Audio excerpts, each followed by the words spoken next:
rancangan video khas bersempena dengan Murabbi Ummah, dedikasi buat almarhum Tuan Guru yang kita kasihi dan juga kepada pengganti beliau iaitu yang amat berhormat Ustaz Datuk Bentara Kanan Datuk Haji Ahmad bin Yaakob.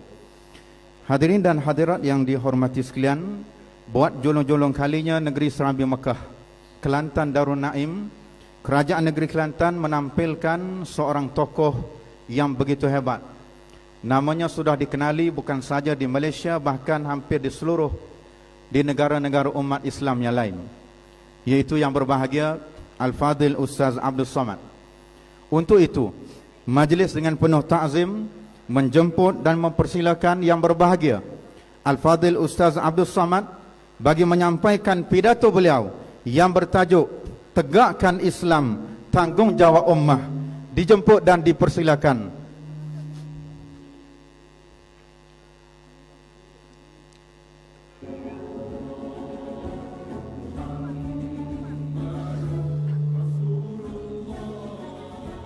Katakan kibarkan bendera, kibarkan bendera, kibarkan bendera, takbir.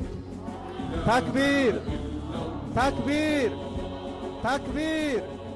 Takbir.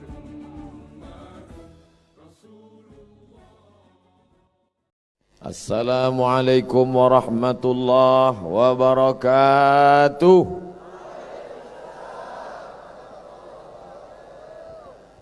Bersyukur kepada Allah dengan ucapan Alhamdulillahi Rabbil Alamin. Berselawat kepada Rasulullah dengan mengucapkan Allahumma salli ala Sayyidina Muhammad wa ala alihi wa sahbihi wa barik wa sallim. Yang amat berhormat Datuk Menteri Besar Negeri Kelantan, datuk-datuk, datin-datin, hadirin hadirat, alim ulama, ashabul fadilah, yang besar tak dihimbau gelar, yang kecil tak dapat disebut nama. InsyaAllah kita semua dimuliakan Allah Subhanahu wa ta'ala. Amin ya rabbal alamin. Kalaulah boleh diibaratkan cawan, maka petang tadi dia sudah penuh berisi dengan air oleh sahibul fadilah al-mukarram Al-Ustaz Azhar Idrus.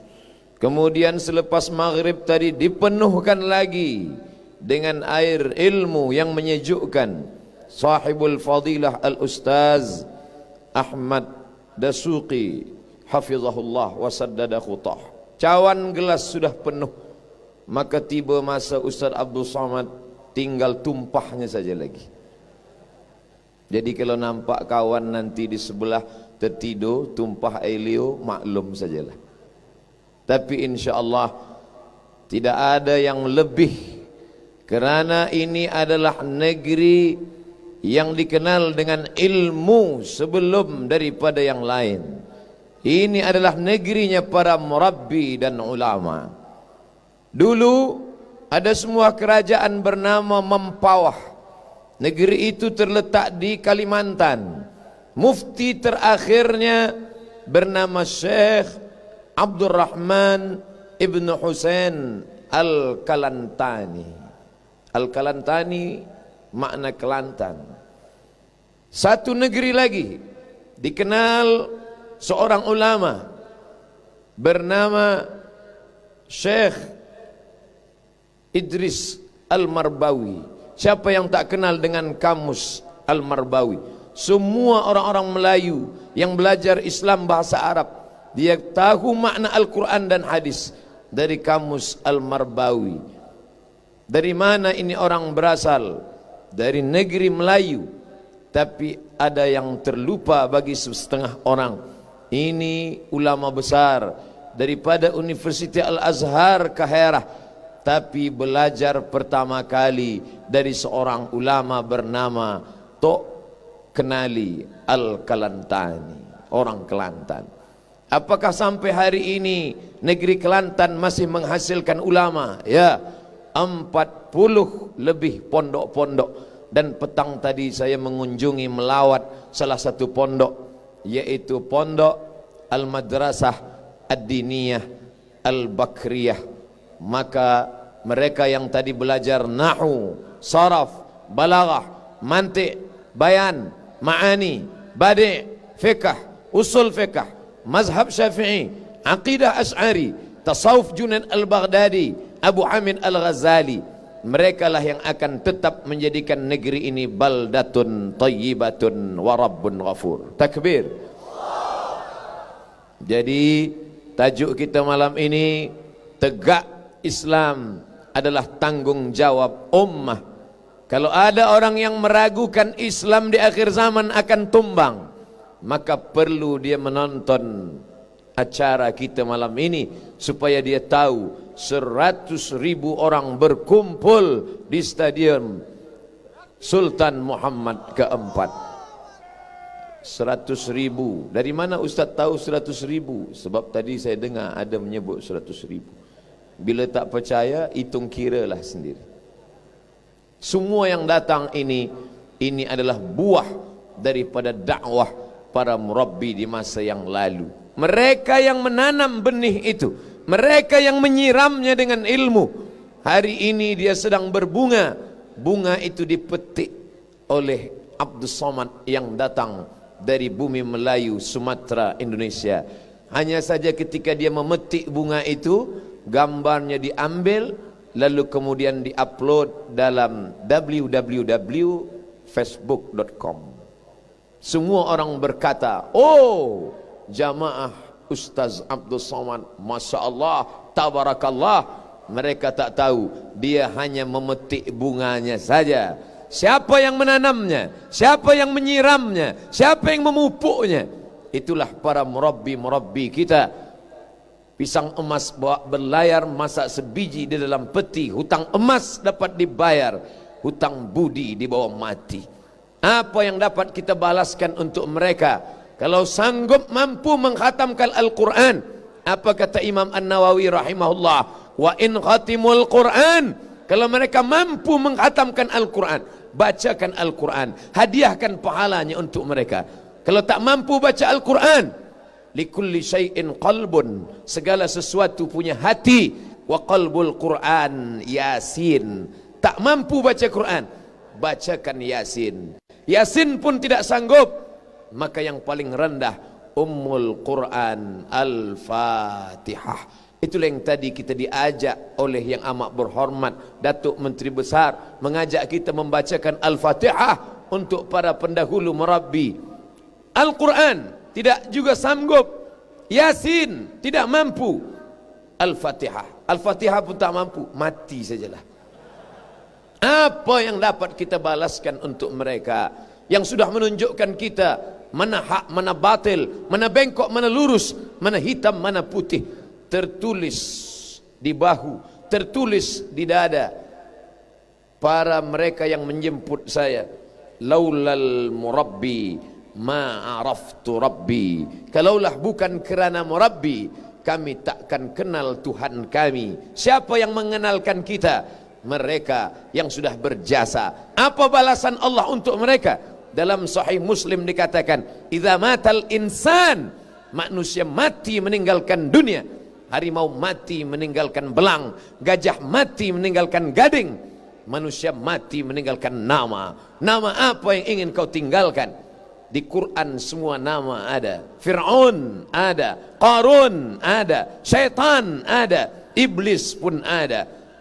Tapi nama yang baik, jauh berjalan banyak ditengok, lama hidup banyak dirasa.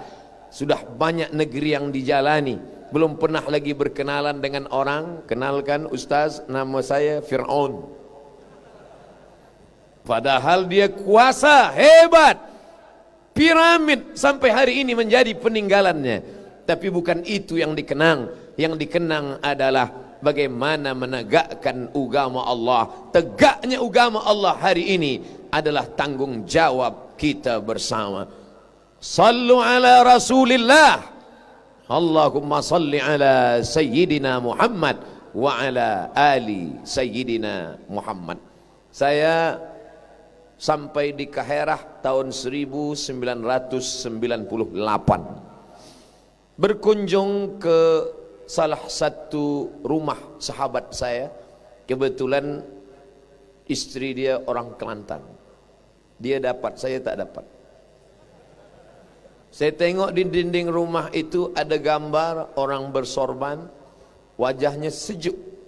Begitu rupanya orang soleh. Melihat wajahnya ingat kita pada Allah. Setengah orang melihat muka dia ingat kita hutang. Lama saya tengok, saya tak kenal ini siapa. Lalu saya tanya sambil berbisik, ini gambar siapa?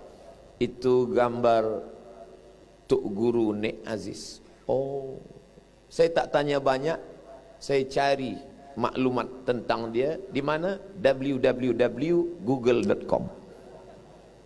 Ini rumah dia. Dia duduk makan di lantai.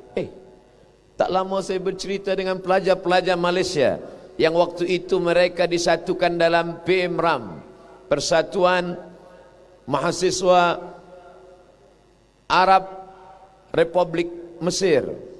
Mereka yang bersatu ini sahabat-sahabat kami, kawan-kawan kami semasa belajar di Al-Azhar Kahirah. Silih berganti mereka bercerita tentang kelebihan Tok Guru.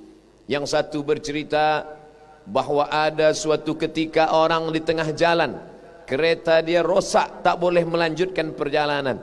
Masa itu ada berjumpa dengan Tok Guru, tapi dia tak kenal. Lalu Tok Guru mengatakan, bila kereta awak rosak, tak boleh teruskan perjalanan, pakailah kereta ini. Lalu orang yang kereta rosak tadi, dia pakai kereta Tok Guru. Dia tak tahu ni kereta siapa. Dia tengok ini orang baik saja. Lepas itu dia bawa ke tempat servis untuk membetulkan kereta. Orang terkejut. Awak siapa? Saya orang biasa.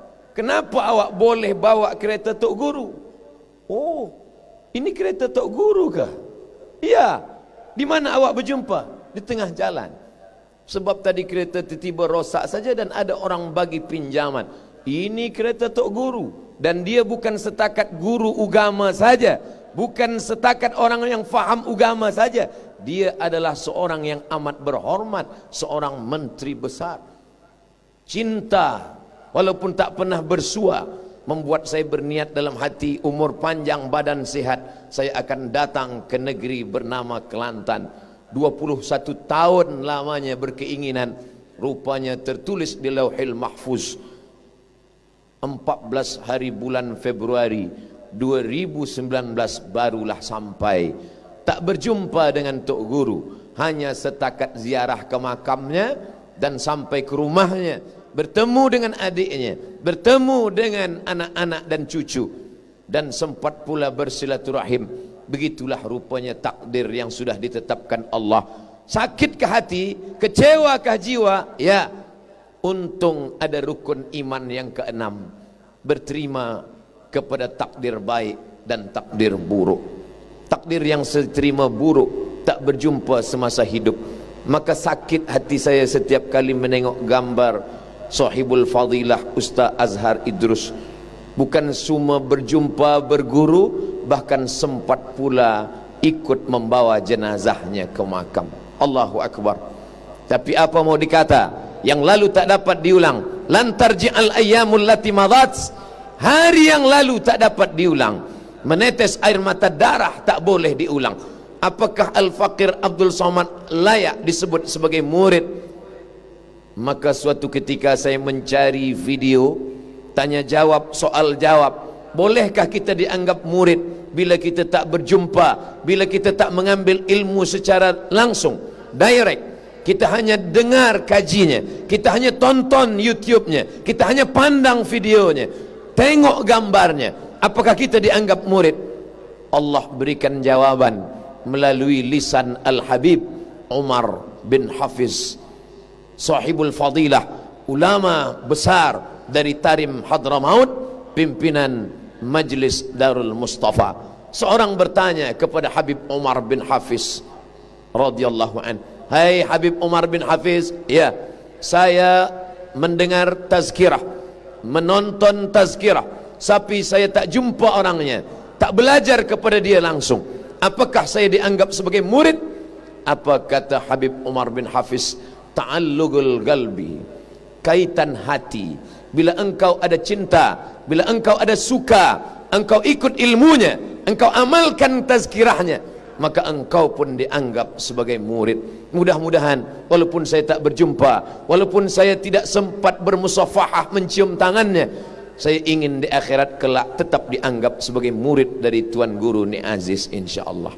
Doakan wahai jamaah, jangan sampai di dunia ini tak dapat, di akhirat pun tak juga. Tuan puan datuk datin di dunia ini sempat mendengarkan medan ilmu setiap hari Jumat.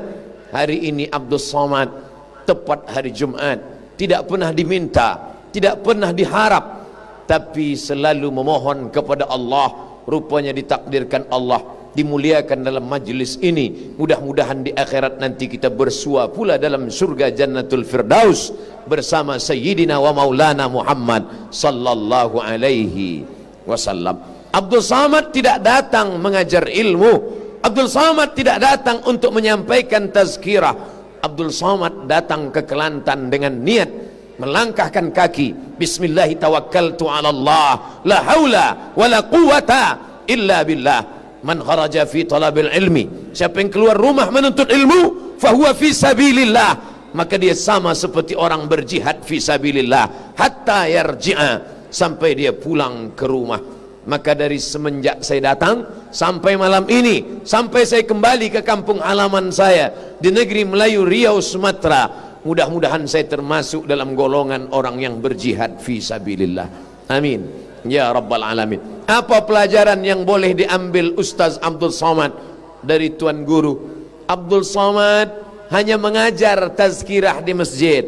Abdul Somad dikatakan orang ulama, walaupun belum sampai pada tingkat itu. Abdul Somad disebut orang ulama, padahal ia hanya mengambil pendapat ulama. Wa qala Muhammad bin Idris Asy-Syafi'i, wa qala Malik bin Anas, wa qala Imam Abu Hanifah, wa qala Imam Nawawi, wa qala fulan, wa qala fulan. Disangka orang ulama, padahal ia hanya mengutip, mengambil pendapat para ulama. Ada ulama tapi tidak umara, ada umara tapi tidak ulama. Yang lebih parah, dua-duanya tidak. Tapi Tok Guru, kedua-dua itu ada dalam dirinya. Untuk apa dia genggam kekuasaan? Kerana ingin menolong agama Allah. In tansurullah, kalau kau tolong agama Allah, yansurkum, Allah akan tolong kamu. Wa yuthabbits aqdamakum, dan dia akan kokohkan kaki kamu. Selama ini bila berkata tentang ulama dan umara, siapa contohnya? Sayyidina Abu Bakar Siddiq, Sayyidina Umar ibn al-Khattab, Sayyidina Uthman ibn Affan, Sayyidina Ali, Sayyidina Umar bin Abdul Aziz. Apa kata orang? Itu dulu, itu kalangan salaf, itu 1400 tahun lampau. Mana contoh zaman modern? Mana yang hidup hari ini? Bila Abdul Somad ditantang orang bercerita tentang ulama dan umara, mengalir dalam satu hembusan nafasnya fatwa dan amar, perintah dan ilmu. Siapa contoh zaman modern? Hari ini alhamdulillah kita boleh menjawab. Bila zaman dulu ada ulama dan umara dalam satu kata, satu langkah, Umar, Abu Bakar, Uthman, Ali, Umar bin Abdul Aziz. Bila kita disoal orang, beri saya contoh yang hidup di zaman modern, kita dapat menjawab, Datuk Tuan Guru Tok Nik Abdul Aziz. Nik Aziz, pernahkah engkau berjumpa dengan dia wahai Abdul Somad? Memang belum lagi, tapi tazkirah pernah sekali. Bisa kita jawab, boleh kita jawab. Kerana apa? Kerana ada contoh di zaman modern, zaman sekarang. Ada setengah orang menggambarkan bahawa kita orang yang istiqamah dalam hukum hakam Islam, kita akan tertinggal dengan negeri lain. Bahkan saya pun sempat terbayang, belum pernah menginjakkan kaki ke negeri Kelantan. Mungkin di Kelantan ni orang naik unta semua, tapi manakala sampai, Masya Allah, kereta besar, motor besar, gedung besar, orang pun besar-besar. Di mana letak kekurangannya? Di mana letak kekurangannya? Tidak ada kekurangan sama sekali. Dua-duanya dapat. Fid dunya hasanah wa fil akhirati hasanah. Betul kata Nabi SAW. Engkau kejar dunia, akhirat belum tentu singgah. Tapi akhirat yang kau tolong, maka dunia akan bersimpuh di tapak kakimu. Kau kejar dunia, akhirat melayang. Tapi kalau kau tolong agama Allah, maka dunia akan bersimpuh di ujung tapak kakimu. Hari ini kita melihat itu di alam nyata, nampak terang benderang. Gedung megah, mewah, besar, indah, hari ini nampak di depan mata. Saya akan balik ke kampung halaman saya. Wahai tuan-tuan, kalian yang ragu untuk menjadi ulama, yang sekaligus umara, maka sesekali pergilah kalian datang ke Kelantan. Boleh Ustaz bawa kami? InsyaAllah sampai masanya. Bila itu? Nanti kita tengok jadual dulu. Saudaraku yang dimuliakan Allah dalam iman dan Islam, apa yang Ustaz pandang selama di Kelantan ini, Masya Allah, semua katanya kalau hukum Islam ditegakkan, maka gambar-gambar, banner-banner, billboard, tak ada perempuan membuka aurat. Memang tak ada. Tak adakah perempuan? Ada, tapi berhijab. Nampak saya banner, billboard besar. Oh, gambar perempuan, hijab, rambut tak nampak. Ada satu lagi besar. Oh, gambar saya. Masya Allah. Ada satu lagi besar juga. Nampak saya tulisan Huawei handphone, tapi gambar lelaki. Inilah yang betul, kerana Hua itu lelaki. Selama ni perempuan, mestinya Huawei. Maknanya apa? Bukan berarti Islam menolak kemodernan. Islam bukan berarti menolak kemajuan. Islam adalah agama yang maju, mengejar dunia, tapi tanpa meninggalkan akhirat. Wabtaghi fima atakallahu daral akhirah. Carilah persiapan untuk akhirat. Wala tansa nasibaka minad dunya. Jangan lupa dunia. Wa ahsin kama ahsanallahu ilaik. Buat baiklah sebagaimana Allah sudah buat baik kepada kamu. Maka perbuatan yang kita lakukan hari ini adalah wujud kepada membalas kebaikan Allah subhanahu wa ta'ala. Tazkirah sebelum maghrib, tazkirah selepas maghrib, salat isya berjamaah, selepas isya pula melaksanakan solat hajat. Saya rasa seumur hidup baru inilah menengok solat hajat sebanyak ini. Solat hajat. Saya tanya, ini hajat ni apa? Sebab di kampung halaman saya biasa yang sembahyang hajat ni anak lajang yang tak berbini. Dia nak sembayangkan hajat perempuan itu. Ini namanya solat hajat royalty, Ustaz. Oh, jadi macam mana usollinya? Usolli sunnatal hajat royalty. Masya Allah, tabarakallah.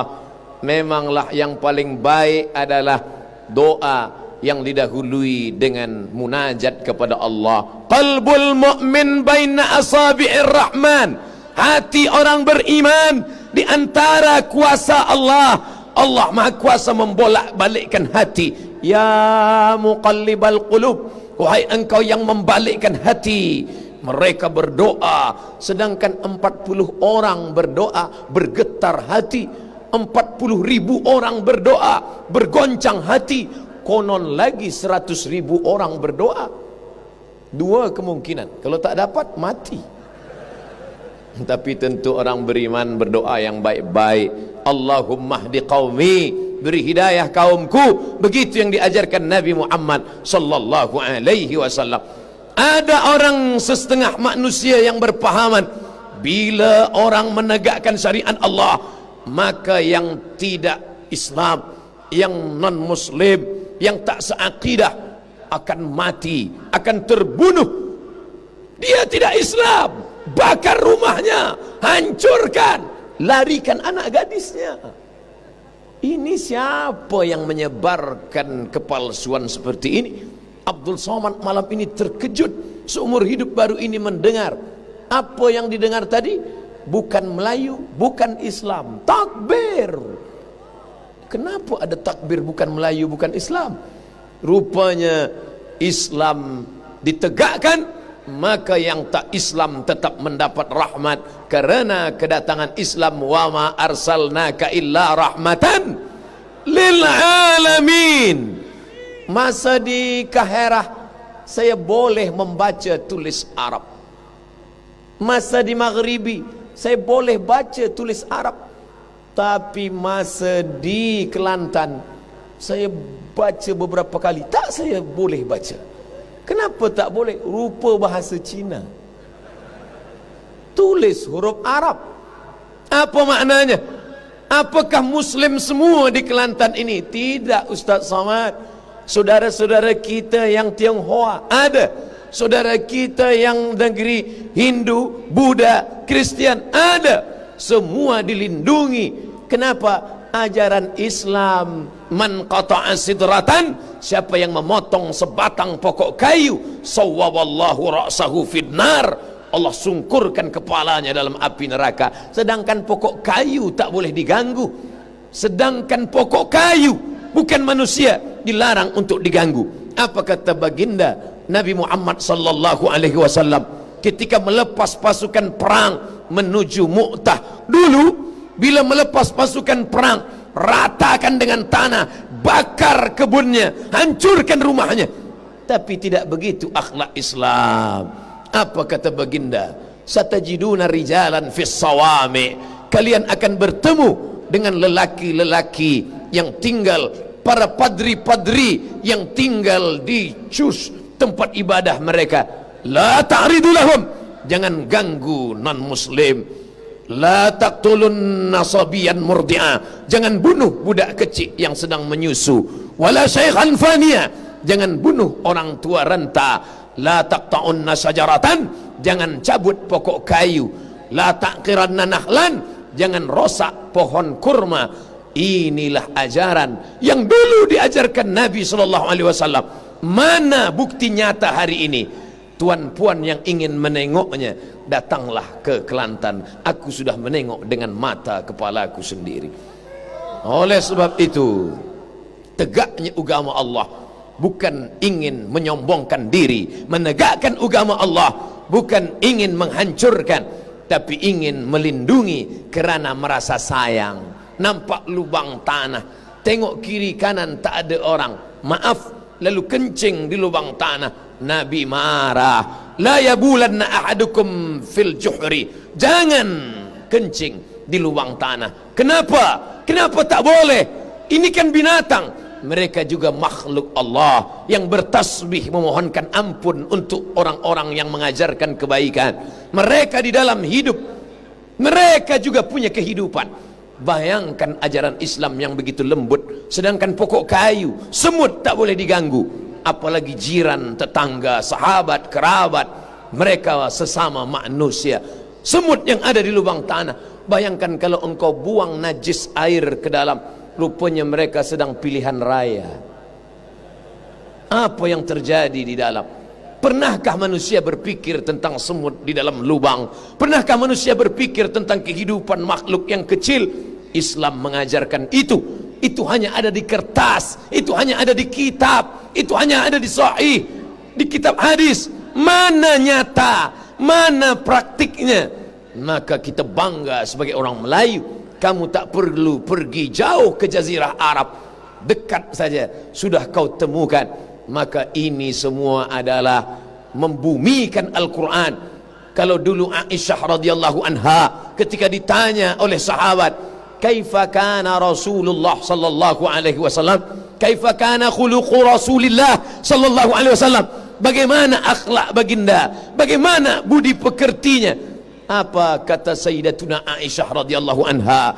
Kana khuluquhul Quran, akhlaknya adalah Al-Quran, akhlaknya adalah Al-Quran. Al-Quran berjalan di atas muka bumi, Al-Quran yang ditatbikkan. Al-Quran bukan cuma dituliskan di dinding masjid dengan kaligrafi yang indah. Al-Quran bukan hanya diucapkan, dibacakan oleh qari dengan suara yang melambung tinggi, nahawan, bayati, sowa, sika, jaharka, ras. Tapi Al-Quran yang diabadikan dalam amal yang nyata. Wasariqu, asariqu, pencuri lelaki, wasariqatu, pencuri perempuan, faqta'u aydiyahuma, potong kedua tangannya. Itu hanya ada dalam Quran. Tapi bila itu pernah diterapkan di kehidupan nyata, orang bercerita tentang Bani Umayyah, Bani Abbasiyah, Turki Utsmani, Muhammad Al-Fatih. Terlalu jauh engkau bercerita tentang Bani Umayyah, Bani Abbasiyah. Cukup engkau datang pelajari sejarah. Ternyata yang mulia Sultan Muhammad yang kedua, Sultan negeri Kelantan, sudah pernah menerapkan hukum itu beratus tahun silam. Allahu Akbar.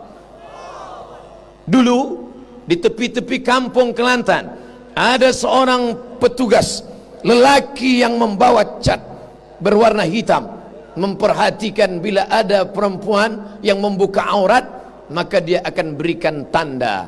Siapa itu? Wilayah Hisbah. Wilayah Hisbah yang memperhatikan aurat.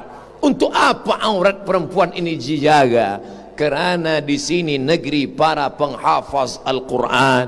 Menghafaz Al-Quran sehari satu muka surat, satu juzuk 20 muka surat. Satu juzuk dia perlu 20 hari untuk menghafaz. Satu bulan dia hanya dapat satu juzuk setengah. Tapi hafazan anak kita hilang kerana melihat lutut terbuka. Kenapa? Karena aurat tidak ditutup. Itulah guna mengapa aurat ditutup, mengapa perempuan menutup kepala, kerana menjaga kehormatan. Wahai perempuan yang memakai niqab, engkau sudah menjaga kehormatanmu. Perempuan yang memakai niqab, bila diolok-olok, diejek oleh lelaki, bahkan mungkin perempuan yang tidak berniqab, tidak bercadar, mengoloknya. Kenapa engkau pakai niqab? Tak cukupkah hanya hijab saja? Maka jawab dengan lembut, aku memakai niqab bukan menjaga pipiku dari cahaya matahari. Aku memakai niqab cadar bukan untuk menjaga hidungku. Lalu untuk apa? Aku untuk menjaga mata lakimu, supaya tak memandang kepada yang tidak mahram. Nampaklah ajaran Islam. Islam bukan ingin merendahkan perempuan. Islam dengan ajaran hijabnya bukan ingin menjatuhkan perempuan, tapi Islam ingin mengangkat darajah perempuan dengan kedudukan yang tinggi. Buah yang diletakkan di atas meja untuk santapan para orang-orang yang mulia dibungkus dengan plastik. Maka datang seorang lelaki membukakan, izin Ustaz Somad, penutup air minum dibukakan, penutup buah dibukakan. Apa maknanya? Air yang baik ditutup, buah yang baik ditutup. Bila engkau ingin air yang baik, air yang ditutup, buah yang baik, buah yang ditutup. Kenapa saat memilih manusia kau pilih yang terbuka? Maka yang tertutup jugalah yang baik. Adapun yang sudah dapat yang terbuka, tutup sajalah. Jangan cari satu lagi yang tertutup, meskipun tak ada larangan. Apa maknanya? Ini kebaikan-kebaikan mesti kita jaga, mesti kita pertahankan. Ustaz Abdul Somad, kami dengar dalam sebuah tazkirah engkau pernah mengatakan sakit hati dengan kata-kata Tok Guru. Betul? Pernah Ustaz sakit hati? Pernah. Apa kata-kata Tok Guru yang membuat Ustaz sakit hati? Orang yang bagi tazkirah di masjid itu seperti bual-bual sahaja, seperti asap yang dihembus angin, tak bermakna. Awal mendengar itu ada rasa tersinggung. Aku yang bagi tazkirah di masjid, kenapa dikatakan seperti bual-bual kedai kopi, asap yang dihembus angin? Tapi setelah lama-lama dipikir, betul juga.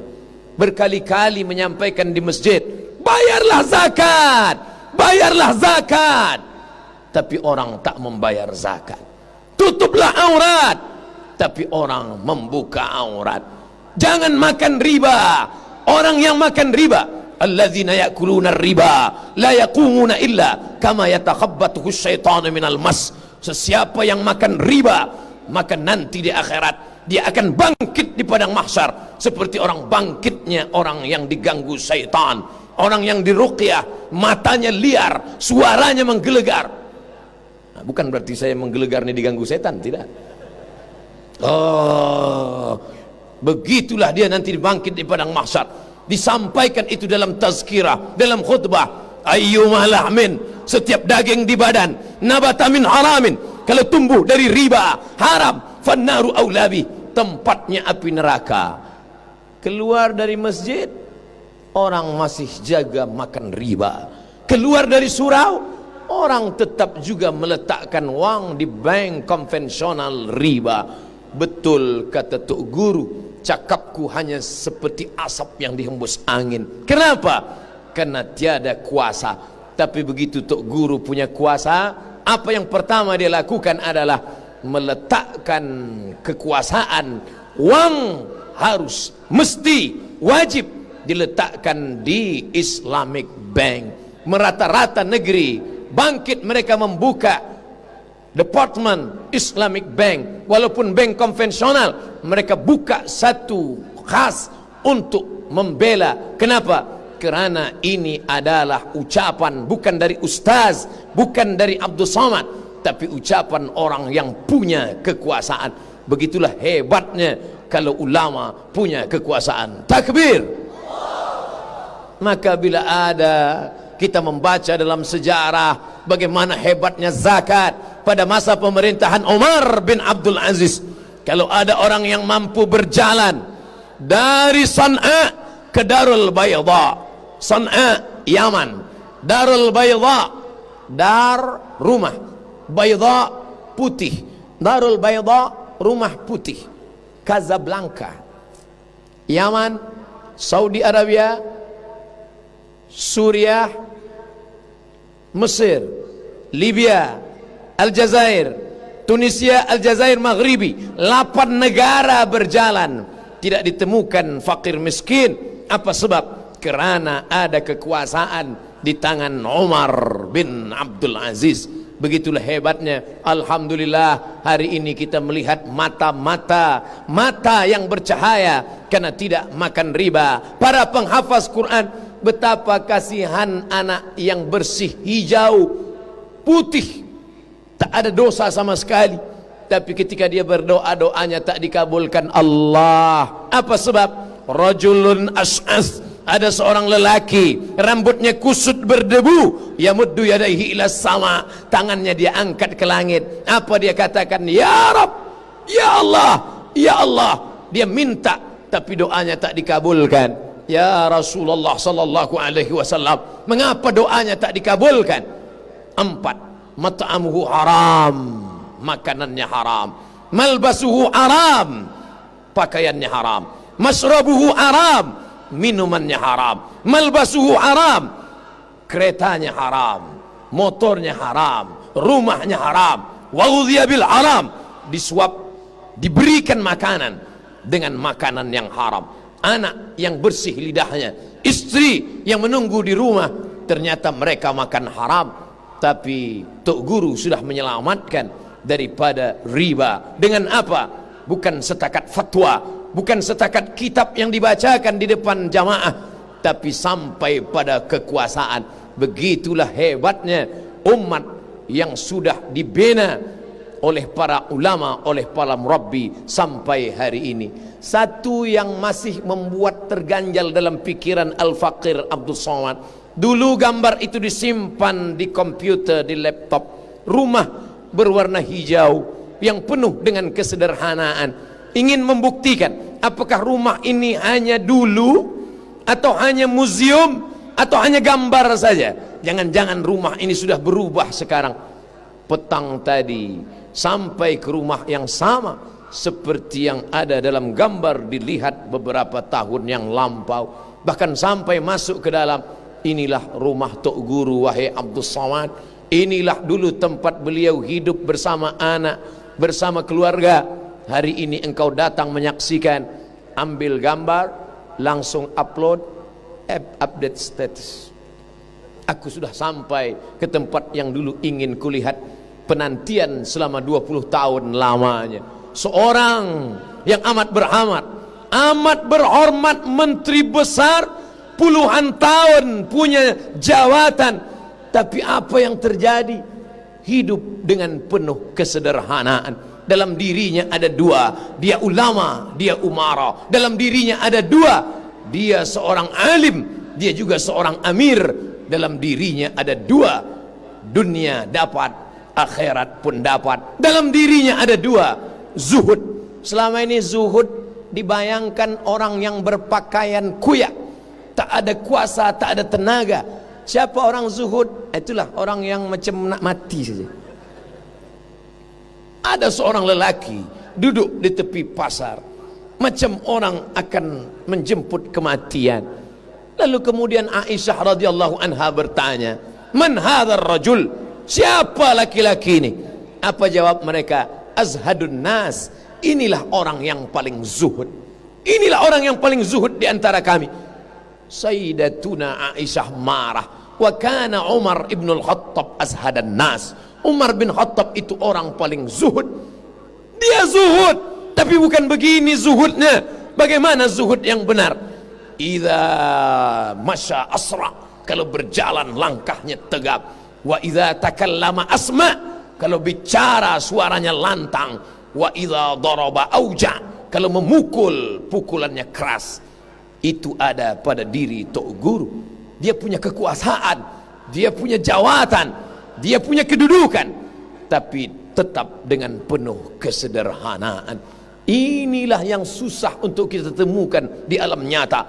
Bercerita tentang Umar bin Abdul Aziz, ya, dia pada masa salafun salih, tapi zaman modern mana kesederhanaan itu? Hanya ada di tinta di atas kertas. Mana zuhud itu? Hanya ada dalam kitab Risalah Qushairiyah, hanya ada dalam kitab Qut al-Qulub Abu Talib al-Makki, hanya ada dalam kitab Madarijus Salikin, hanya ada dalam kitab Bidayatul Hidayah, hanya ada dalam kitab Ihya Ulumuddin. Yang nyata mana? Adakah orang zuhud itu, Tuan Guru? Ada. Mana dia? Dulu. Sekarang tak ada lagi. Sama macam dinosaurus, tak ada wujudnya lagi di atas muka bumi. Tapi hari ini melihat dengan nyata, ternyata zuhud itu ada. Itu yang dijanjikan Nabi Muhammad sallallahu alaihi wasallam. Wa may yartadda minkum an dinihi, sesiapa saja di antara kamu yang meninggalkan ajaran zuhud ini, meninggalkan ajaran agama ini, fasaufa ya'tillah, akan diganti Allah biqaumin, dengan sekelompok orang, yuhibbuhum, Allah cinta pada mereka, wa yuhibbunah, mereka pun membalas cinta Allah, dan mereka tolong agama Allah. La yakhafuna fillah laumata laim, mereka tak takut sedikit pun terhadap caci maki, sumpah serapah. Allah yang memuliakan mereka. Mereka tak pernah peduli pada pujian manusia. Orang yang sudah sampai pada tingkat zuhud, bagi dia tiada beza antara haters and lovers. Kita kadang dah mengata aku adalah zuhud, tapi bila selesai tazkirah masih lagi tengok ada tak yang bagi tanda aku adalah zuhud. Ustaz Abdul Somad ni bicara zuhud, tapi malam ni dia pakai baju elok. Ni sebab takut sejuk, angin kencang. Kalau biasa selapis saja. Untuk apa engkau tumpuk baju banyak-banyak? Sebanyak-banyak baju, sekaya-kaya orang, setinggi-tinggi kuasa, baju hanya 3 lapis saja. 1 di dalam, 1 di tengah, 1 di luar. Kalau sampai 4 itu bukan kaya, demam.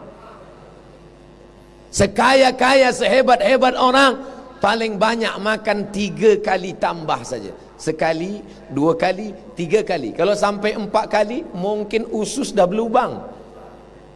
Kulu, makanlah. Wasrabu, minumlah. Wala tusrifu, jangan berlebihan. Pakaiannya sederhana, zuhud. Rumahnya sederhana, zuhud. Sampai kepada makamnya pun, sampai di makam saya mesti bertanya dulu, Sahibul Fadilah Ustaz Azhar Idrus, yang mana makamnya? Itulah yang di hadapan Ustaz, hanya batu 2 saja. Maka malam ini pun aku ingin menyampaikan, wahai jamaah di kampung halaman, wahai anakku, nanti kalau aku meninggal dunia, engkau buat pula lah makamku, makam Tok Guru Nek Aziz. Begitulah kesederhanaan yang dapat kita terima. Diajarkan bukan hanya setakat cakap. Lisanul al, perbuatan, afsah min lisanil maqal, lebih menyentuh, lebih sampai ke hati manusia daripada kata-kata. Kadang kata-kata bukan main lagi. Marilah kita zuhud, marilah kita hidup bersusah-susah, marilah kita hidup rupa cincin emas 3. Mana zuhud itu? Betapa banyak kita sedang membangun istana pasir di tepi pantai, ditengok dari jauh, cantik, bukan main. Tapi begitu datang ombak sekali sapu hilang, kata-kata kita hilang karena perbuatan kita. Tok Guru tidak memberikan tazkirah menggelegar, dia sampaikan dengan tenang tapi masuk ke dalam hati manusia. Kenapa Ustaz Somad kalau memberi tazkirah macam marah, macam mengamuk? Sedang keras pun suara kadang orang tertidur. Tok Guru lembut saja, orang semuanya menganga menengok. Kalau orang mendengar tazkirah menganga, bukan cuma ilmu masuk, lalat pun masuk. Lepas Jumat, hari Jumat, dia bagi tazkirah. Ustaz tahu dari mana? Saya tonton di YouTube, saya dengar. Oh, Masya Allah, saya nak tiru gaya Tok Guru, style Tok Guru. Esok pun saya buat. Assalamualaikum warahmatullahi. Jamaah sekalian, marilah kita jaga hidup ini. Tertidur jamaah. Engkau belum sampai makam itu, Abdul Somad. Dia makamnya sudah sampai heart to heart, dari hati ke hati. Engkau baru sampai LML, MLM, multi level marketing, mulut ke mulut. Belum menyentuh hati, wahai Abdul Somad. Dia sikit saja kata-kata hikmah sudah sampai ke hati manusia. Kenapa? Karena dia memandang ittaqu firasatal mu'min, pandang firasat orang beriman. Fa innahu yanzur binurillah. Manakala Tok Guru bagi tazkirah, semua memandang dia. Ustaz Abdul Somad bagi tazkirah, tak ada memandang, semua pandang layar projektor. Kenapa awak pandang sana? Lebih elok di situ daripada di sini. Apa maknanya? Ternyata ada orang-orang yang diberi Allah keutamaan, meninggalnya jasadnya. Selama ini kita melihat orang meninggal dunia, orang yang berjalan mengantar, tapi ini tidak. Jasad itu yang di dalam keranda berjalan karena keutamaan kemuliaan, dilihat dari atas. Inilah dia Ustaz Abdul Somad, Tok Guru yang dimuliakan. Apa kata Nabi SAW ketika tegak melihat ada jenazah? Dia orang baik, dia orang baik, dia orang baik. Apa kata Nabi SAW? Antum syuhada'ullah alal ard. Kalian adalah saksi-saksi Allah di atas muka bumi. Mereka bersaksi, mengatakan ini orang baik, tanpa ada rekayasa, tanpa ada senario, tanpa diminta. Hari ini orang memberikan kesaksian kerana diminta. Apakah jenazah ini baik? Baik. Ditanya. Tapi ini tanpa ditanya, semua mengatakan baik. Yang Islam mengatakan baik, yang tak Islam pun mengatakan baik, karena mereka melihat kemanusiaannya. Mungkin dia tidak seagama dengan kami, mungkin dia tidak satu akidah dengan kami, tapi dia menghormati kami sebagai sesama anak cucu keturunan Adam, sebagai sesama manusia. Ini orang yang disegani kawan, yang ditakuti lawan. Semua berkata dia adalah kawan, sahabat kami. Maka malam ini saya lihat ada tulisan besar-besar. Apa nama tulisannya? Malam Murabbi Ummah. Malam Murabbi Ummah. Gambar Ustaz Abdul Somad. Saya sangka yang murabbi itu saya. Rupanya engkau terlalu berbaik sangka, Abdul Somad. Murabbi adalah Tok Guru, murabbi adalah ulama-ulama Kelantan.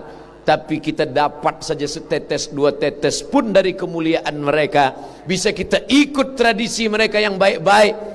Dalam diri mereka ada keulamaan, dalam diri mereka ada keamiran, dalam diri mereka ada kekayaan hati, dalam diri mereka ada zuhud. Hari ini kita sedang rayakan itu, kita sedang bangkitkan cerita itu.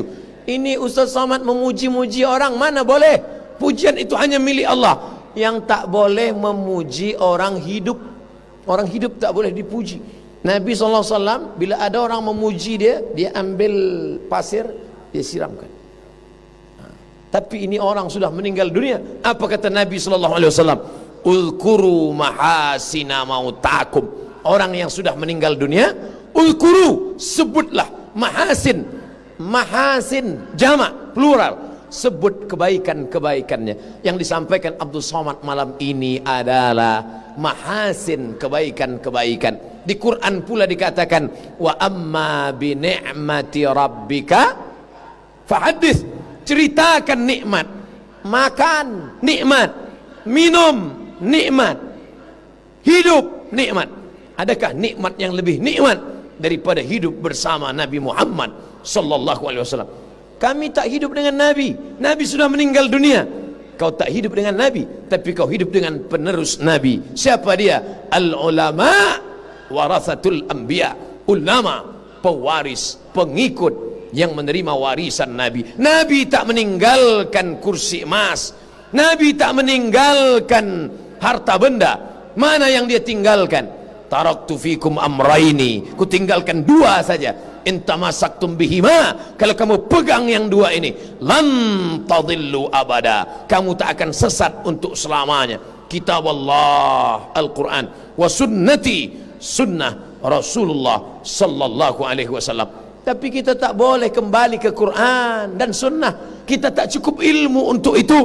Maka Al-Quran berkata, fas'alu ahla dzikri, tanya orang yang tahu, tanya para alim ulama. Maka alim ulama tempat kita bertanya. Siapa mereka? Al-ulama warathatul anbiya. Ulama yang mengikut para nabi. Ulama yang seperti nabi. Bagaimana nabi? Nabi punya kekuasaan selama di kota Makkah Al-Mukarramah. Dia tak ada kuasa. Nabi tidak solat di samping Ka'bah. Tidak boleh solat berjamaah di samping Ka'bah dengan suara kuat. Bismillahirrahmanirrahim. Alhamdulillahi Rabbil Alamin. Kenapa tidak boleh? Kerana Nabi tidak ada kekuasaan. Datang Abu Jahal, datang Abu Lahab, mencekik lehernya, menyungkup kepalanya, mereka siram dengan kotoran unta. Karena tidak ada kekuasaan.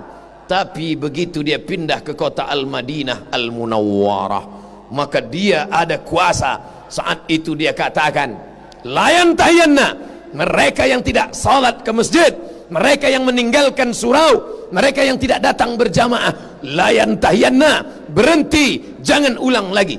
Kalau tetap mereka sembahyang di rumah, mereka tidak meramaikan salat berjamaah, la uharriqanna alaihim buyutahum, aku akan bakar rumah mereka, aku akan bakar rumah mereka.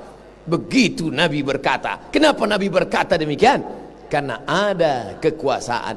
Inilah hadis yang tak pernah disampaikan Abdul Somad.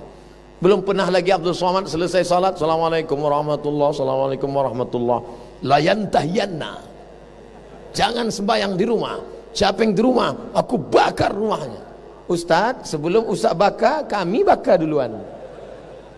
Dia tak ada kuasa. Oleh sebab itu maka ad-din, agama, maka ditulis oleh Imam Al-Mawardi meninggal tahun 450 Hijrah dalam kitab Al-Ahkam As-Sultaniyah, hukum hakam kesultanan, hukum hakam kekuasaan.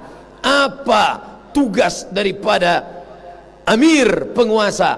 Ra'id din wad daulah, menjaga agama yang paling utama, wad daulah, dan negara, kedua-duanya dijaga. Ra'id din, menjaga agama, wad daulah, agama dijaga dengan adanya bakal-bakal pemimpin masa depan. 41 pondok, 40 lebih pondok tempat belajar agama, itu sudah cukup untuk menggantikan mereka di masa akan datang. Dikirim mereka ke Al-Azhar Kahera, dikirim mereka bahkan di kampung halaman kami, di Universiti Islam Negeri Sultan Syarif Qasim Riau, salah seorang penuntut pelajar baru tadi bersua, Ustadz Abdul Somad.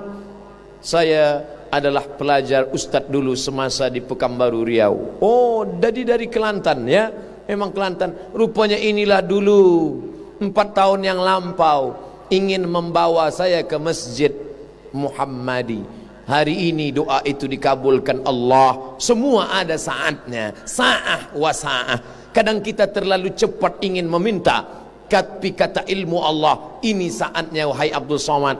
Andai wahai penuntut yang pernah ingin membawa Abdul Somad ke Kelantan, mungkin dulu engkau kecewa, tapi hari ini Allah mengobati kekecewaanmu. Andai 4 tahun lampau aku datang, belum tentu seramai ini, karena belum viral lagi. Tapi hari ini begitulah indahnya rencana Allah subhanahu wa ta'ala, melimpah ruah, berkumpul orang banyak. Dari Sabang saya bertausiah sampailah ke Papua, 8 jam 9 jam baru sampai di Papua. Tapi baru di Kelantan inilah bertemu dengan orang yang agak berbeza. Selepas khutbah Jumat tadi, kami duduk di belakang sejenak, tunggu supaya agak sunyi, supaya Ustaz boleh keluar. Sebab bila tak tunggu sunyi keluar, mungkin tangan boleh tercabut. Sebab saking banyak orang nak bersalaman. Tunggu sekejap, datanglah seorang tuan, Ustaz Abdul Somad. Ahlan wa sahlan, selamat datang di negeri Kelantan. Saya dah siapkan Ustaz 4. 1 tanah beserta rumah, 2 surau, 3 kelas. Yang keempat ni boleh terima boleh tidak, isi rumah. Dengan syarat Ustaz mahu duduk di sini, datang sekali-sekali pun tak apa. Rasa-rasanya seumur hidup belum pernah orang menyampaikan macam ini. Ini hanya ada di Kelantan. Gambarnya dah diambil dah disimpan. Saya sampaikan ke Tuan Imam, ini tuan kita yang berbaik hati, ini Tuan Imam, tolong Tuan Imam kelola ini dengan baik. Al-Faqir Abdul Somad mungkin saat ini masih sibuk lagi. Apa pelajaran yang diambil? Kalau engkau punya ilmu, tegakkan agama Allah dengan ilmu. Ilmu tak ada dengan kekuasaan, tegakkan agama Allah dengan kekuasaan.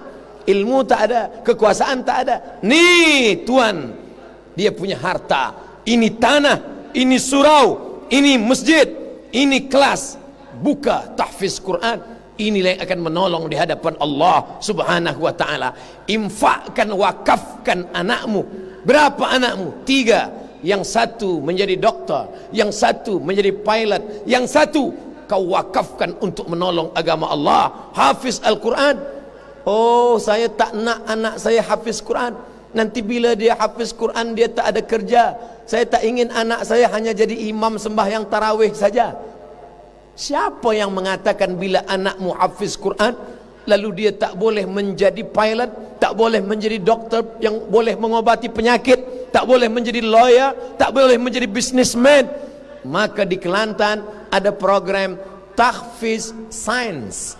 Dia tahfiz, dia hafaz Quran, tapi dia juga faham sains. Dia hebat dalam dunia, dia juga berprestasi dalam bidang akhirat. Dia memang lawyer, tapi dalam kepalanya ada Quran dan Sunnah. Dia memang doktor penyakit, tapi dia juga paham hadis. Dia seorang yang memiliki harta. Dia pilot. Ustaz Somad, ada pilot kita dari Kelantan, tapi juga hafaz Al-Quran. Masya Allah. Selama ini bila kita naik pesawat kapal terbang, yang kita dengar suara music. Tapi bila pilot yang hafaz Quran ini, kita sampai ke atas, apa yang kita dengar? Bismillahirrahmanirrahim. Yasin. Kenapa tak surah yang lain? Sebab angin kencang. La tuqra'u fi amrin asirin. Bila dibacakan pada perkara yang susah, dibacakan pada perkara yang sulit, illa yassarahullah, dimudahkan Allah. Semua di dalam pesawat terbang ketakutan, takut mati, takut jatuh, takut meletup. Tapi manakala didengarkan ayat-ayat Allah, wa idza tuliyat alaihim ayatuhu, ketika ayat-ayat Allah dibacakan, zadathum imana, bertambah iman mereka, wa ala rabbihim yatawakkalun, dan mereka bertawakal kepada Allah. Di mana letak ketenangan jiwa? Di hati. Pada saat hati bimbang, hati ragu, hati cemas, hati takut, berzikir, diperdengarkan zikir, diperdengarkan salawat di dalam pesawat terbang, yang mestinya dia dengar lagu macam-macam. Tempat setan masuk ke dalam hati melalui musik, melalui lagu yang tidak mengenal religi, yang tidak mengenal agama. Tapi manakala diperdengarkan salawat masuk ke dalam hati, tenanglah jiwa. Sallallahu ala Muhammad, sallallahu alaihi wasallam, sallallahu ala Muhammad, sallallahu alaihi wasallam. Ya Nabi, salam alaika. Ya Rasul, salam alaika. Ya Habibi, salam alaika. Salawatullah alaika. Dia yang tadi ketakutan pun tertidur. Tapi sekarang jangan tidur dulu. Berapa lama Ustaz bagi tazkirah? Di mana-mana saya bagi tazkirah 60 menit.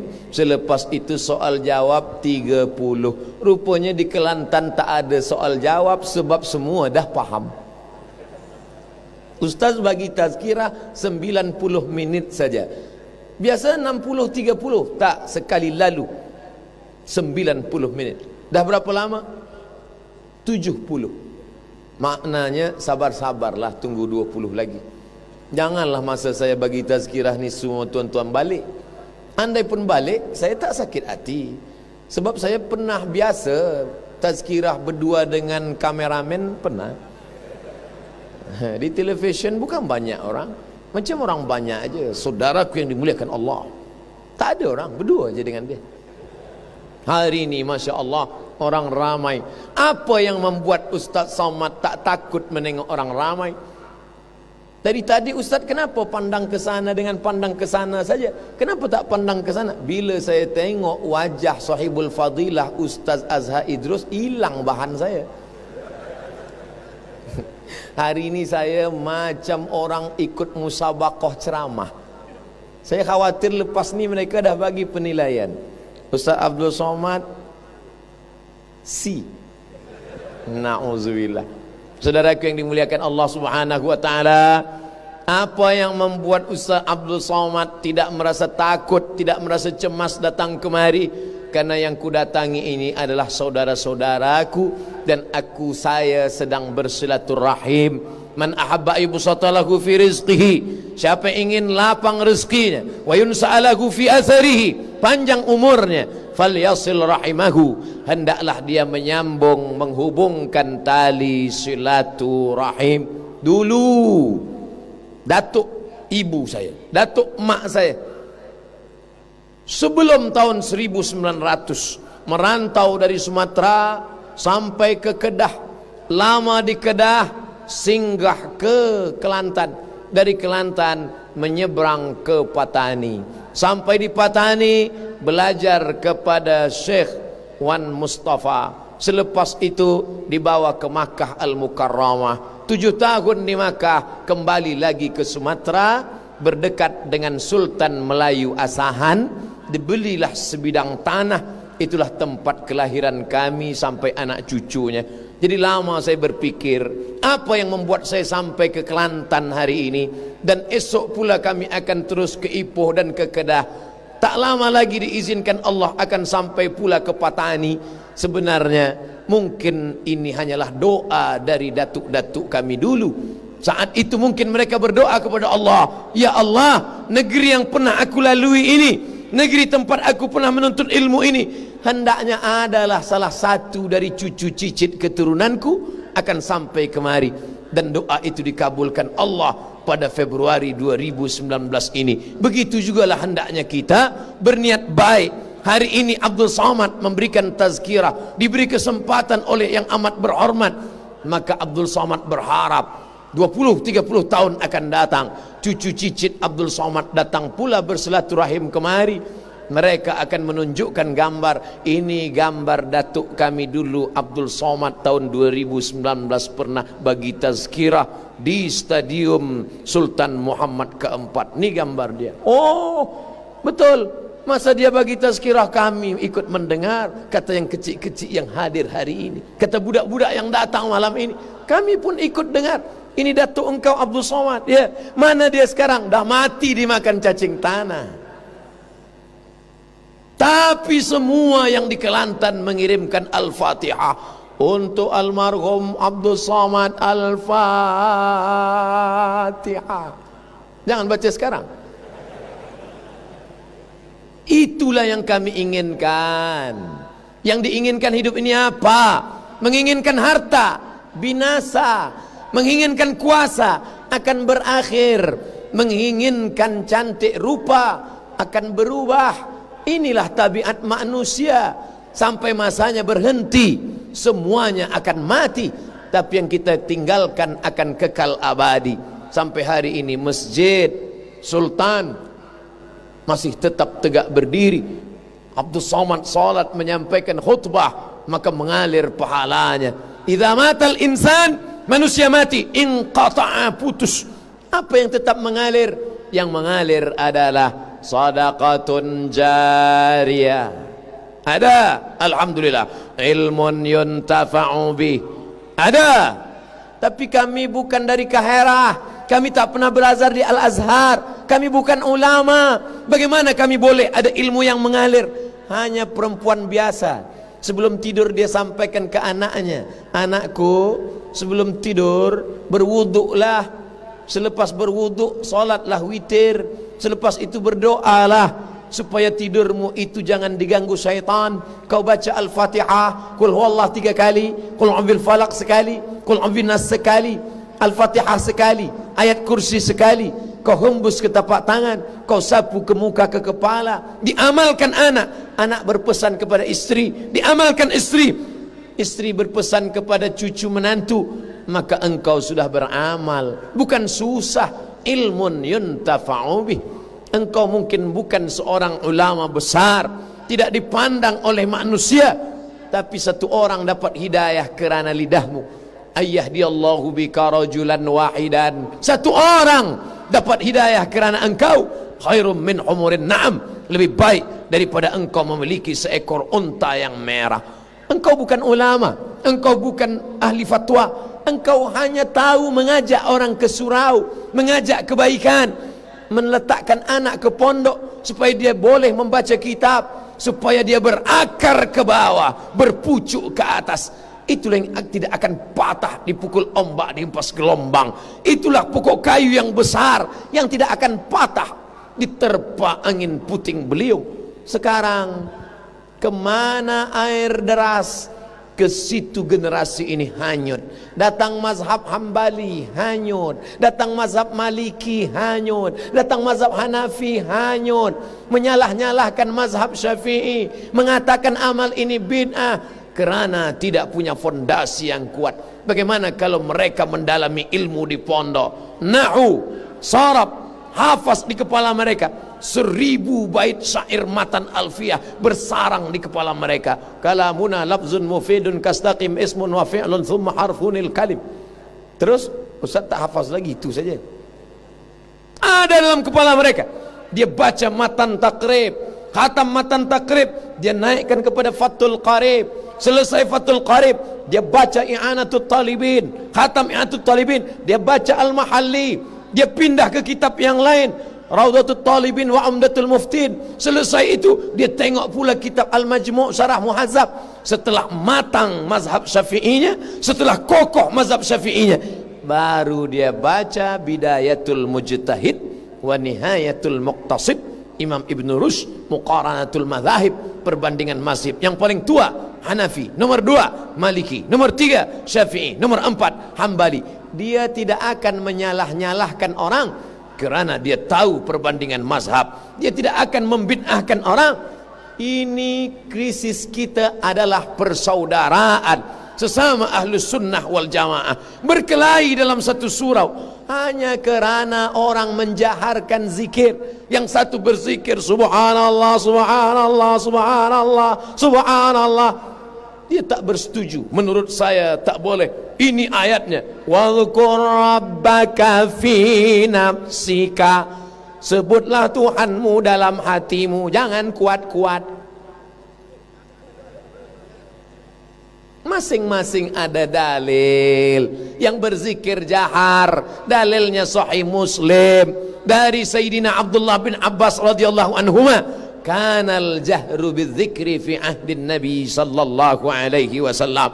Dari mana Abdullah bin Abbas tahu bahwa salat sudah selesai? Kerana dia mendengar suara zikir takbir dari dalam masjid.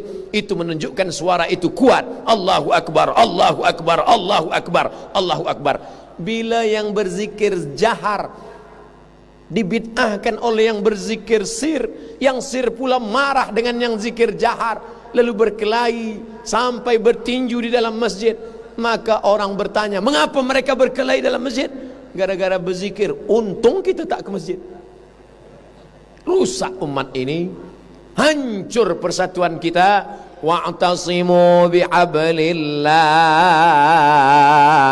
berpegang teguh dengan tali Allah, Al-Quran dan Sunnah. Wala tafarraqu, jangan berpecah belah. Kenapa ada kalimah wala tafarraqu? Bukankah cukup satu kata saja? Wa'tasimu bihablillah, berpegang teguh dengan Quran dan Sunnah, titik.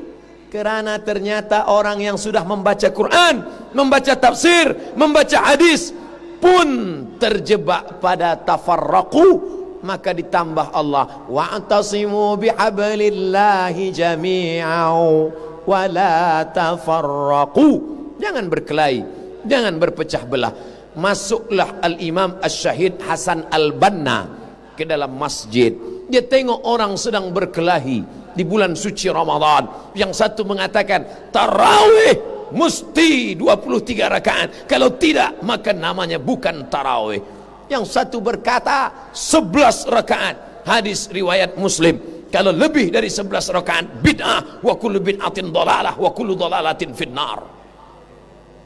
Datang Imam Syahid Hasan Al-Banna tersenyum. Kamu berkelahi kerana apa? Kerana tarawih. Hukum tarawih itu apa? Sunnah. Berkelahi di masjid apa? Haram. Gara-gara yang sunnah kalian jatuh pada yang haram.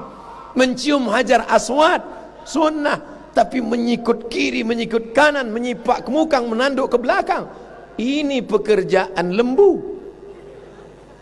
Apa kata Sayyidina Umar Ibn Al-Khattab manakala akan mencium hajar aswad? Ya hajar, wahai batu, innaka la tanfa' wa la tadur, engkau tak dapat mendatangkan manfaat, engkau tak boleh menolak mudarat. Laula Muhammadun qabbalaka ma qabbaltuka, kalaulah bukan kerana Muhammad mencium engkau, aku pun tak sudi mencium engkau.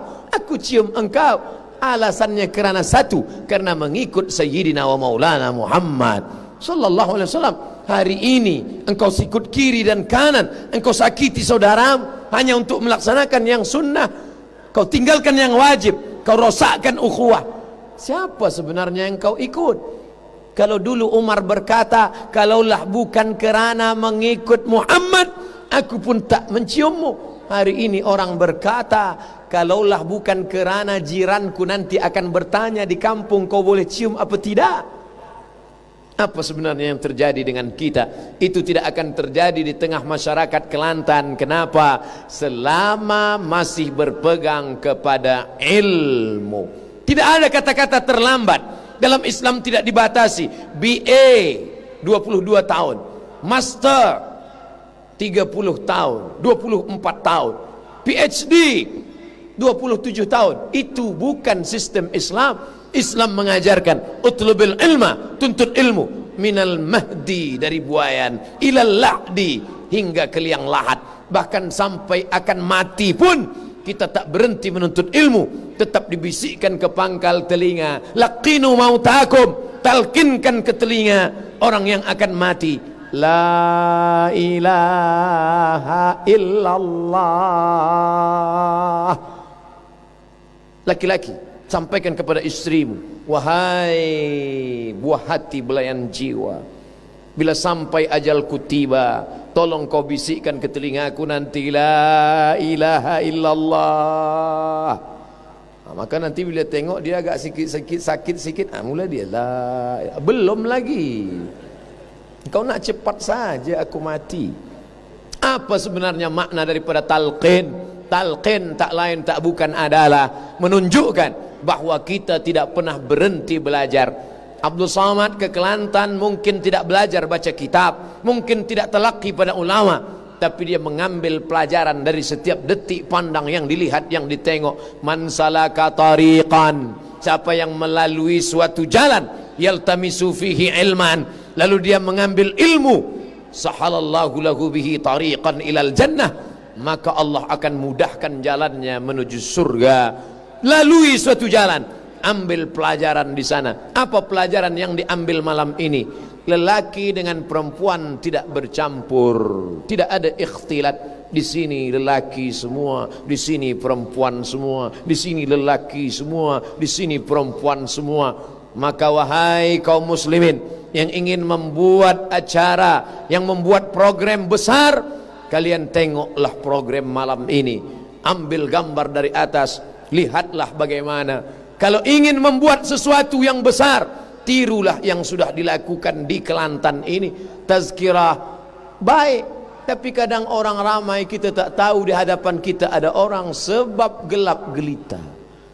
Malam ini terang benderang nampak. Kadang saya bagi tazkirah gelap, macam berhadapan dengan hantu saja.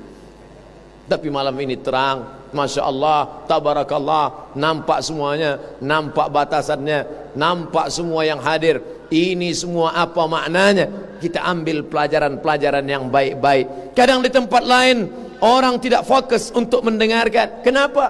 Ustaz tak nampak, kecil sebesar nasi. Tapi hari ini nampak. Yang ingin terus direct, yang ingin daripada monitor, yang ingin nampak dari atas, semuanya ada. Apa maknanya? Bahwa kita diajarkan untuk mengambil pelajaran dari hal sekecil-kecil pelajaran. Man salaka tariqan, lalui suatu jalan, yaltamisu fihi ilman, ambil ilmu yang bermanfaat di sana. Kami ini sudah tua ustaz, tak boleh lagi mendengar, tidak boleh mendengar, melihat. Ada terjemah menggunakan bahasa yang lain, maka kita boleh melihatnya. Manfaatkan teknologi, gunakan untuk menuntut ilmu, sehingga sampai pada masanya kita tergolong orang-orang yang selamat daripada kejahilan, insyaallah. Amin ya rabbal alamin. Abdul Samad tazkirah di majlis ini ditonton oleh 100.000 orang lebih kurang. Tapi manakala sahabat-sahabat, kawan-kawan, hadirin hadirat merakam, recording, dia share, lalu kemudian esok sebulan 2 bulan ditonton, diperhatikan, dilihat oleh 1 juta orang, 2 juta orang, maka dia sudah melakukan amal kebaikan. Dia tidak pernah bagi tazkirah, dia tidak pernah berikan ceramah, dia hanya diam saja, tapi diamnya pun bernilai ibadah, kerana dia sudah berbagi kebaikan-kebaikan kepada orang lain. Kuntum khaira ummah, kamu umat yang terbaik. Apakah kamu umat terbaik kerana umurmu panjang? Mungkin. Apakah kamu umat terbaik kerana engkau kaya? Boleh jadi. Tapi yang jelas dalam Quran, kuntum khaira ummah, kamu umat terbaik. Sifatnya ada 3. Ta'muruna bil ma'ruf, ajak orang buat baik. Buat sebuah community. Mari kita dalami Al-Quran. Dulu masa muda kita pernah lupa lalai, sibuk mengejar dunia. Di hari tua ini kita belajar, berguru kepada ustaz-ustaz dari pondok yang bersanad sampai kepada imam-imam, sampai kepada tabi'in, sampai ke tabi'in, sampai ke sahabat, sampai kepada Sayyidina wa Maulana Muhammad sallallahu alaihi wasallam. Jangan hanya setakat internet saja. Dulu mereka bersanad. Sanad saya dari Imam Bukhari, Imam Bukhari dari Abdullah bin Maslamah, Abdullah bin Maslamah dari Malik bin Anas, Malik bin Anas dari Abu Zinad, Abu Zinad dari Al-A'raj, A'raj dari Abu Hurairah, Abu Hurairah dari Nabi Muhammad SAW, Nabi Muhammad dari Jibril, Jibril dari Allah. Dulu begitu. Orang sekarang, kamu dapat dari mana? Saya terus saja dari Nabi. Mana boleh? Sanad tak ada. Sami'tu YouTube, waqala Google. Bagaimana? Man la syaikha lahu fasyaitanu syaikhuhu. Kalau hanya setakat membaca, sila. setakat mendengar boleh.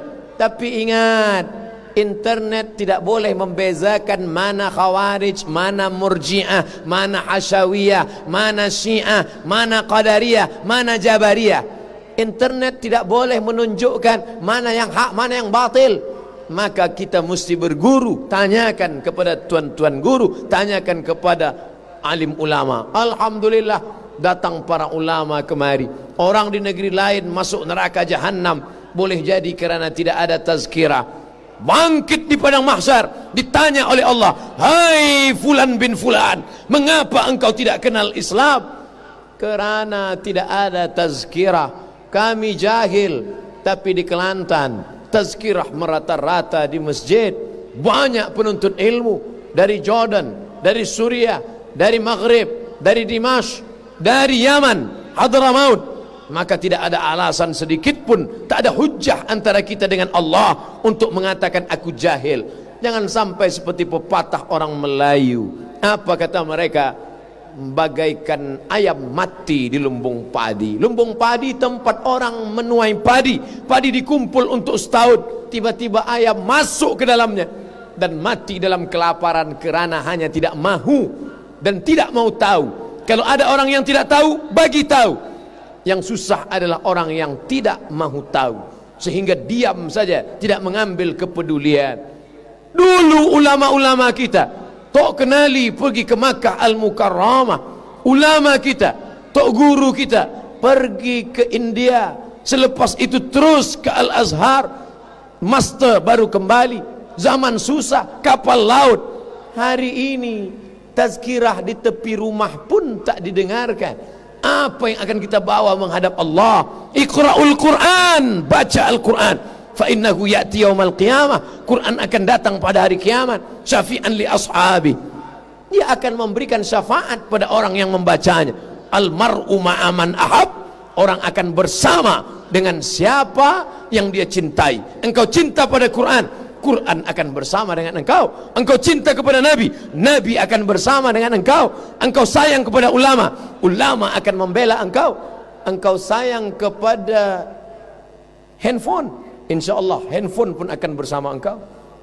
InsyaAllah handphone yang merakamkan recording malam ini tercatat juga sebagai kebaikan amal saleh. Semoga harta umur kita semuanya berguna sebagai bekal menghadap Allah Subhanahu wa taala. Amin ya rabbal alamin. Ala hadhihi niyyah wa kulli niyatin salihah. Saya awali tadi pukul 10, sekarang pukul 11.30. 90 menit kita bersama. Mudah-mudahan 90 menit kebersamaan ini menghantarkan kita ke surga bersama Nabi Muhammad sallallahu alaihi wasallam. Ala hadhihi niyyah wa kulli niyatin salihah. Al-Fatihah. A'udzu billahi minasy syaithanir rajim. Bismillahirrahmanirrahim.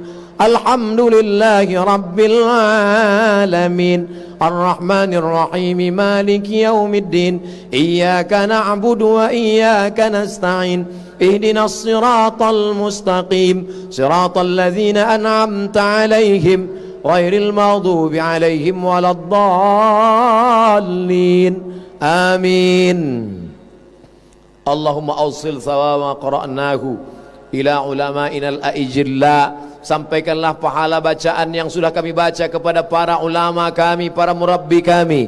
Allahumma ighfir lahum warhamhum.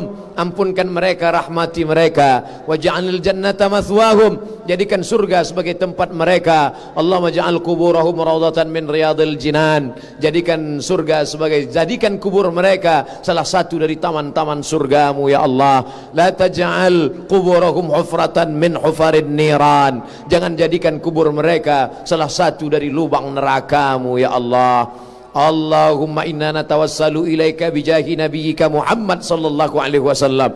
Kami bermohon dengan bertawassul kepada Nabi Muhammad sallallahu alaihi wasallam, antuballigh maqasidana, sampaikanlah segala maksud kami, wa taqdi hajatina, sampaikan hajat kami seperti yang kami mohonkan dalam salat hajat tadi ya Allah. Allahumma yassir umurana, mudahkan segala urusan kami, umurad dunya wal akhirah, urusan dunia dan akhirat. Allahumma ja'al hadzal balada baladan aminan mutmainnan ya'tihi rizquhu min kulli makan. Jadikan negeri ini, negeri Kelantan bil khusus, negeri yang aman, damai, selamat, terbuka pintu rezeki dari segala penjuru ya Allah. Allahumma dafa'anna al-ghala wal waba wal fahsya wal riba wal zina wal munkar ma dhahara minha wa ma batan. Jauhkan negeri ini dari malapetaka, bencana, musibah, zina, riba, dadah, segala perbuatan keji dan mungkar. Allah marzuqna imaman adila, jadikan pemimpin kami pemimpin yang adil dan amanah. La tusallit alaina bidzunubina man la yakhafuka wa la yarhamuna. Jangan jadikan orang yang berkuasa atas kami orang-orang yang tak takut padamu dan tak sayang pada kami ya Allah. Allahumma ja'al abna'ana wa banatina min huffazil Qur'an wal hafizat. Jadikan generasi kami, anak keturunan kami orang-orang yang hafaz Al-Quran. Minal mujahidina fi sabilik bi amwalihim wa anfusihim. Mereka akan menolong agamamu dengan harta dan nyawa mereka. Allahumma la taj'alid dunya akbaru hammina wala mablagha ilmina. Jangan jadikan dunia sebagai cita-cita tertinggi kami, jangan jadikan dunia sebagai harga bagi ilmu kami. Allahumma khtim lana bi husnil khatimah wa la takhtim alaina bi su'il khatimah. Allahumma ja'al akhir kalamina inda intihai ajalina. Jadikan akhir kalam kami ketika ajal kami tiba, yang terakhir keluar dari mulut lisan kami, la ilaha illallah Muhammadur Rasulullah sallallahu alaihi wasallam. Rabbana atina fid dunya hasanah wa fil akhirati hasanah wa qina adzaban nar. Wa sallallahu ala sayyidina wa maulana Muhammad wa ala alihi wa sahbihi wa sallam. Walhamdulillahi rabbil alamin. Taqabbalallahu minkum minna wa minkum taqabbal ya karim. Terima kasih segala perhatian, mohon maaf segala kekhilafan. Wassalamualaikum warahmatullahi wabarakatuh.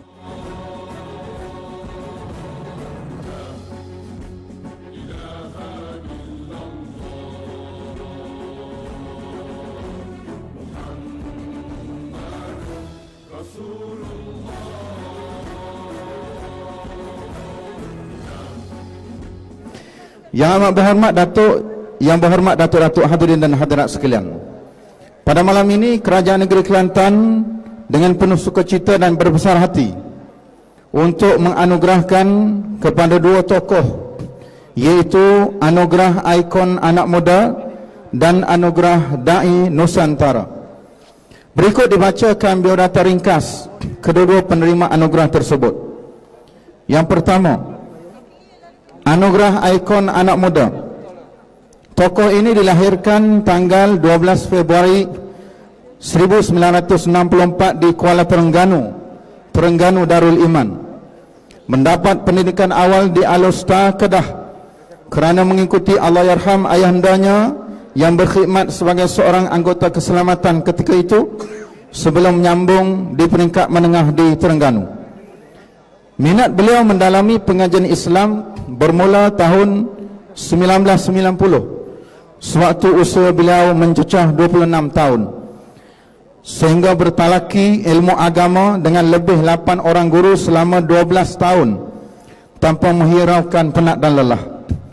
Berbekalkan dengan ilmu yang dimiliki, tokoh ini telah mengajar di beberapa surau dan masjid di sekitar Kuala Terengganu bermula tahun 1995. Peranan beliau mencipta gelombang anak muda sayangkan Islam sememangnya tidak boleh dinafikan, bahkan pernah dinobatkan sebagai da'i sejuta umat. Gaya pengajaran yang santai dan bersahaja diselit dengan lawak jenaka, namun mempunyai imej tersendiri, menjadikan nama beliau diminati di kalangan anak-anak muda. Hadirin dan hadirat sekalian, tokoh yang dimaksudkan ialah yang berbahagia Al-Fadil Ustaz Azhar Idrus. Yang kedua, anugerah Dai Nusantara. Tokoh ini dilahirkan tanggal 18 Mei 1977 di Sumatera Utara, Indonesia. Berlatar belakangkan keluarga yang berpegang teguh kepada ajaran agama. Moyang beliau, Syekh Abdul Rahman, pernah menuntut ilmu di Mekah Al-Mukarramah. Beliau mendapat pendidikan awal di Sekolah Dasar Al-Wasliyah, Medan pada tahun 1990 sebelum melanjutkan pengajian di Madrasah Sanawiyah Muallimin Wasliyah sehingga tahun 1993. Setahun kemudian, beliau menimba ilmu di Pondok Darul Arafah, Deli Serdang, Sumatera sebelum melanjutkan pengajian ke ijazah sarjana muda di Universiti Al-Azhar, Mesir dalam bidang tafsir dan ulum Al-Quran pada tahun 1998 sehingga tamat pada tahun 2002. Beliau kemudian menyambung pengajian ke peringkat sarjana di Institut Darul Hadis Al-Hasaniyah, Morocco dalam bidang hadis. Selain menyampaikan pidato dan pengajian di Indonesia dan beberapa negara umat Islam lain, beliau juga aktif menulis dan menterjemah beberapa buku-buku agama sehingga pada ketika ini buku beliau mendapat antara bestseller di dalam negara kita, Malaysia. Beliau kini berusia 42 tahun dan merupakan pensyarah hadis di Fakulti Islam Universiti Sultan Syarif Qasim, Riau, Indonesia. Hadirin dan hadirat sekalian, tokoh yang dimaksudkan ini ialah yang berbahagia Al-Fadhil Ustaz Abdul Somad. Yang amat berhormat Datuk, yang berhormat Datuk-Datuk, hadirin dan hadirat sekalian, seterusnya majlis dengan penuh ta'zim menjemput yang amat berhormat Ustaz Datuk Bentara Kanan Datuk Haji Ahmad bin Yaakob, Menteri Besar Kelantan Darun Naim, diiringi oleh yang berhormat Datuk Haji Muhammad Amar bin Abdullah, Pengurusi Jawatan Induk Hari Murabbi Ummah, dan yang berhormat Datuk Haji Muhammad Nasruddin bin Haji Daud, Pengurusi Jawatankuasa Pembangunan Islam, Dakwah, Penerangan dan Hubungan Serantau Negeri Kelantan, bagi menyempurnakan penyampaian anugerah kepada kedua-dua tokoh tersebut. Dijemput dan dipersilakan.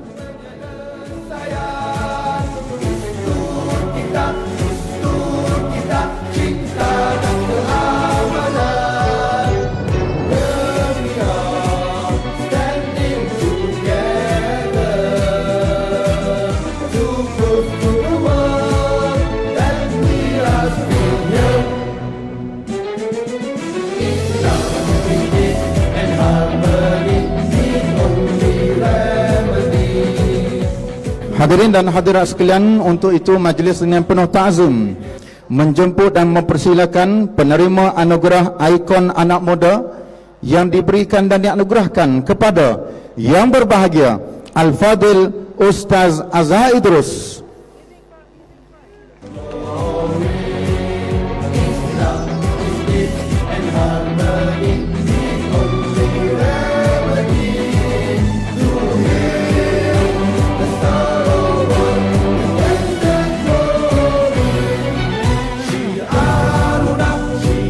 Al-Fadhil yang berbahagia Ustaz Azhar Idrus akan menerima sebuah replika Masjid Kampung Laut, sejumlah wang tunai dan sijil penghargaan dari pihak Kerajaan Negeri Kelantan.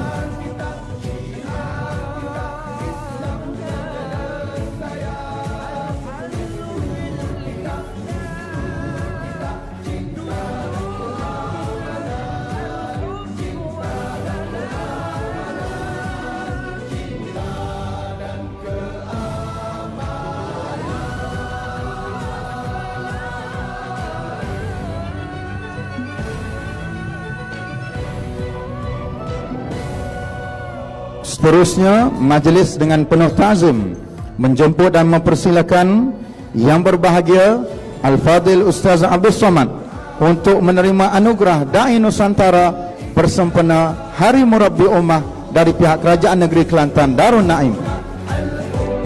Takbir! Takbir! Takbir!